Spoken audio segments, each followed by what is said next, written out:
Mr. Speaker, I rise today to honor John Paul Fritz of College Station, Texas, who passed away on January the 8th, 2019. John Paul was born on August 31st, 1989 in Houston, Texas to John Mark and Kathy Jane Fritz. He was the fourth of 7 children. John Paul was known for his love of the outdoors, whether it was climbing trees and building forts to bring home animals like rabbits, turtles, frogs, and snakes. John Paul was initially homeschooled, but later continued his education when he joined the United States Navy on November 9, 2009. In the Navy, John Paul attended Nuclear Aid Field School and Nuclear Power School.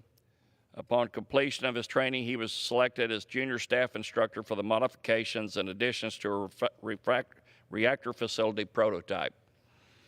In 2013, John Paul was stationed aboard the submarine, the USS Florida, and completed missions that were vital to our national security. In 2017, he was selected to become an instrumentation and control equipment instructor, the final course for nuclear electronics technicians. It came as no surprise to anyone that knew John Paul that he was passionate about science, specifically chemistry and nuclear physics. This last year during Christmas, John Paul returned home and built a heat shield out of several household items. He and his friends were trying to develop a new type of efficient rocket fuel, and they hoped to start a company once he retired from the Navy. John Paul was also known for his love of his family. He was engaged to be married this summer, and he dearly loved his daughter Madeline, Elizabeth Ann Fritz. Unfortunately, his time on this earth was cut short way too early.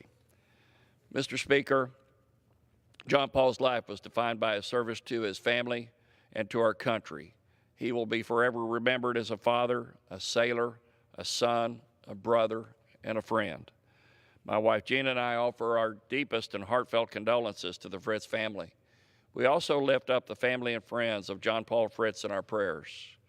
I've requested the United States flag be flown over our nation's capital to honor the life and legacy of this young sailor.